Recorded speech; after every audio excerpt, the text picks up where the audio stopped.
lo que ocurre en Venezuela y es difícil para una revolución que ha tratado de venderse como una revolución de izquierda, digamos, del amor, de la amplitud, de las masas, mostrarse como un gobierno cualquiera que está reprimiendo estudiantes o reprimiendo población, usando bombas lacrimógenas, que parece que lo único que no es escaso en Venezuela, donde no hay leche, o no hay azúcar, o no hay pollo, pero sí hay perdigones y sí hay bombas lacrimógenas. Y eso se está viendo en el mundo, lo cual obviamente afecta al menos la imagen de ese gobierno. Pero por otro lado, la oposición tampoco está ganando, es decir, ella no está capitalizando esto, la oposición se divide, los líderes entran en una lucha brutal de egos para ver quién controla a la oposición, Capriles para sostener su liderazgo, Leopoldo para retarlo, María Corina Machado intentando convertirse en una heroína, es decir, todos estos elementos, todo perfectamente racional y políticamente válido, pero todo eso genera fracturas, divisiones y confusión en la población, que entonces nos lleva quizás a la variable más negativa, diría yo, frente a la oposición, que es que apenas un 10% de los venezolanos hoy apoyan, por ejemplo, la protesta en barricadas, en guarimbas, o básicamente violenta en una plaza y contamina. Esas son las últimas cifras. Solo 10% la prueba. ¿Y eso qué significa? Que tú hablas con los opositores y parece que todo el mundo está encantado de que el país esté encendido. Y resulta que solo el 10% de la población siente que eso es una protesta adecuada o que no conduce a algún lado en el futuro. Distinto a la protesta general, que tiene, a la protesta pacífica, que tiene más del 70% de aprobación. Ahora, con relación a lo que está pasando y la maxi devaluación que acaba de anunciar el gobierno, que ahora es casi un 1000% más pobre que antes, ¿cómo puede afectar eso a las protestas, al gobierno y a la oposición, o cómo lo favorece? Sí, vale la pena primero decir que el problema más importante económicamente hablando no es que el gobierno esté devaluando, porque al final, si tú chequeas cuál es la posición de la mayoría de los economistas durante estos últimos 3 años, había sido una solicitud abierta de que el gobierno reconociera la depreciación de la moneda en una devaluación, porque de lo contrario es imposible sostener el equilibrio económico venezolano. El problema es qué ocasiona la necesidad de devaluar. Es decir, el problema no es que devalúe, porque eso es una medicina que te tienes que tomar, una operación que vas a tener que hacerte. El problema es por qué tienes que devaluar. Y ahí está un gobierno que ha sido hostil a la empresa privada y que ha contraído la producción y las inversiones. Un gobierno que ha generado un gasto público completamente inadecuado e ineficiente. Un gobierno que ha expropiado en los últimos 16 años empresas que lo único que han hecho es caer de manera brutal en su proceso de producción. Un gobierno que tiene un precio de la gasolina totalmente absurdo y que eventualmente ha generado grandes pérdidas para la nación. Y eso genera la necesidad de devaluación en Venezuela. Ahora, devaluar era indispensable, solo que es necesario, pero no suficiente. Necesario porque si no devalúas, no puedes resolver. Insuficiente. ¿Por qué? Porque si tú no resuelves lo que ocasiona la depreciación, dentro de 3 meses vas a tener que volver a devaluar, y dentro de 6 vas a tener que volver a devaluar, y en un año lo vas a tener que volver a hacer, porque no has resuelto la raíz del problema. Esta devaluación, sin embargo, es una devaluación que hay que ver con mucho cuidado. Es decir, si el gobierno está dispuesto a negociar con el sector privado, que hay unas primeras pinceladas que parecen apuntar a que el gobierno, así como no quiere negociar en el plano político y se está encerrando, concentrando poder y convirtiéndose cada vez en más duro, por otro lado, sí hay unas pinceladas de negociación económica. En efecto, se han negociado precios. El gobierno comienza a anunciar la posibilidad de elevar el precio de la gasolina. Hay un CICAT 2 que, si bien algunos economistas lo llaman una maxi devaluación, sí tengo básicamente que decir que en verdad estamos hablando sobre un porcentaje muy acotado del mercado. CICAT 2 solo atiende menos del 10% del total de los dólares. Por lo tanto, la gente que estaba recibiendo Cadivi o Sencoex ahora lo sigue recibiendo o lo va a hacer. Y el que no lo estaba recibiendo, pues tampoco lo va a recibir. Cuando tú dices un venezolano hoy es más pobre porque hay un CICAT 2 a 50 desde 6, en realidad Los venezolanos no comprábamos dólares a 6. Los venezolanos comprábamos productos que habían recibido Cadivi y que lo van a seguir recibiendo. Y comprábamos dólares en el mercado negro. Eso es lo que comprábamos. Es decir, cuando yo venía, cuando salgo, cuando compro, cuando estoy protegiendo mi patrimonio, lo hacía en el mercado negro. Y el gobierno ha liberado la ley de ilícitos cambiarios, con lo cual ya no es ilegal la adquisición de divisas, y ha creado un mercado que está hoy en 50-52 bolívares por dólar. La pregunta es, ¿contra quién lo comparo? ¿Lo comparo contra 6 o contra 11? ¿O lo comparo contra 80 y 90? Que era el verdadero precio del mercado al cual yo tenía acceso.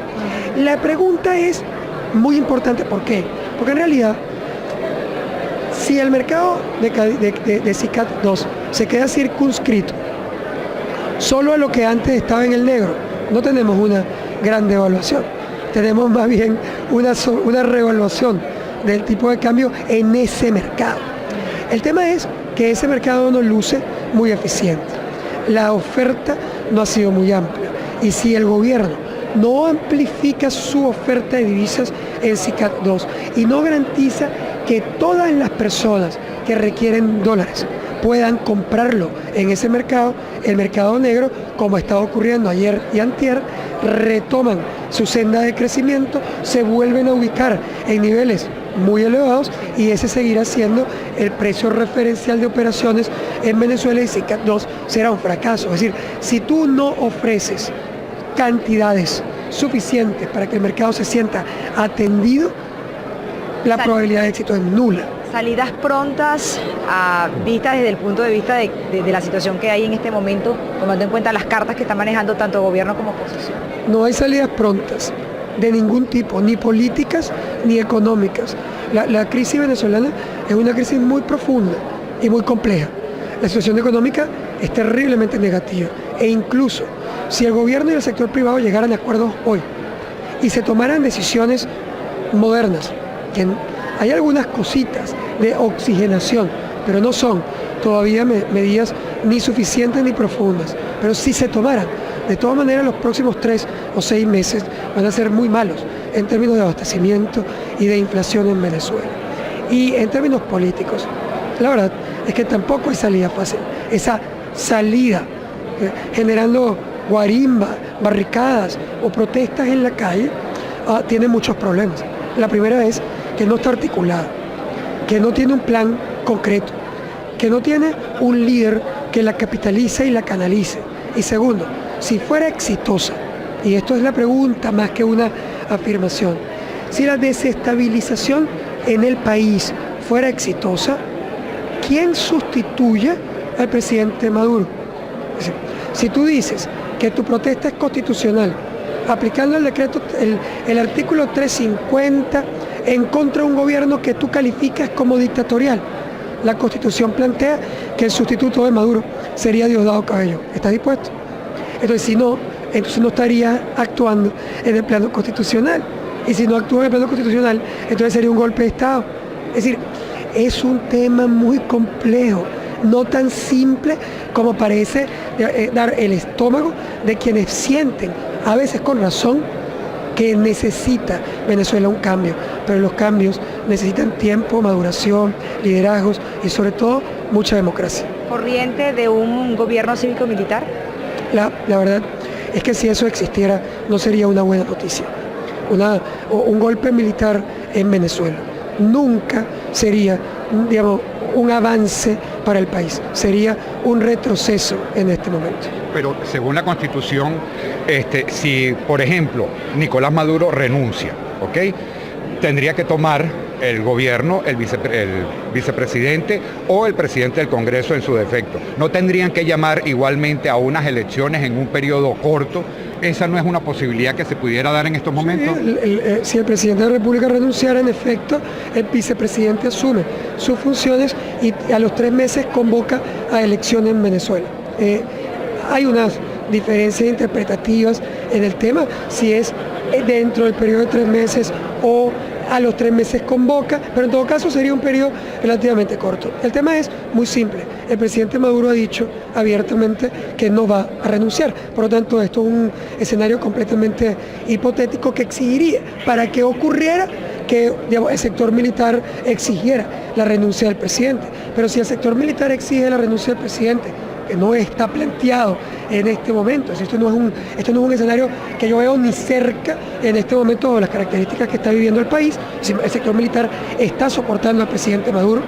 El sector militar en términos generales responde a los intereses de sostener a la revolución. Eso es un gobierno de características claramente militares. Es decir, el presidente Maduro es mucho más militarista que Chávez. Chávez controlaba al sector militar. El sector militar hoy controla el gobierno venezolano. Es una inversión completa de relación de poder. Por lo tanto, ¿cuál es la razón por la cual el sector militar va a exigirle al presidente Maduro ninguna renuncia? Además, en Venezuela, en este momento, si hacemos un balance básico de fuerzas, el gobierno tiene el monopolio de las armas legales e ilegales. Tiene el gobierno, controla las instituciones y las manifestaciones están concentradas en zonas muy particulares de clase media. O sea, ¿cuál es la razón por la que Maduro va a salir como en Parán al balcón del pueblo a decir, mira, como en Altamira no quieren que yo mande, entonces yo tampoco quiero mando? O sea, tendría que ocurrir realmente una rebelión popular de altísimas dimensiones para que estuviéramos al frente de ese escenario, y la verdad, eso no es. Eso puede ser lo que está pasando en términos de imagen y de deseos en una parte importante de la población. Eso no es lo que está pasando ni en Caracas ni en la mayoría del país. Quizás puede haber algunas zonas más complejas como San Cristóbal, pero que representan un punto muy particular del país. Tu mensaje para los venezolanos que viven aquí en el sur de la Florida y en todos los Estados Unidos, ya para finalizar. Yo creo que es absolutamente clave que entendamos que estos son procesos de largo plazo, que los venezolanos están protestando y tienen razón de protestar, que su vida se ha deteriorado, que la calidad de vida ha decaído, que el gobierno no está respondiendo a sus necesidades, que además el gobierno está concentrando poder y que hay merma en los derechos políticos en Venezuela, pero que esto no es, primero, una salida rápida. Segundo, que no es por la vía violenta por cómo se resuelven estos problemas. Venezuela tiene que construir una mayoría concreta que esté dispuesta a exigir a su gobierno cambios y negociaciones, y ir a procesos electorales donde se hayan logrado cambiar las condiciones para que esos procesos sean procesos estables y transparentes. Cualquier acción distinta a esa es inestable y absolutamente desbalanceada, porque en este momento no es la oposición el más fuerte para una lucha.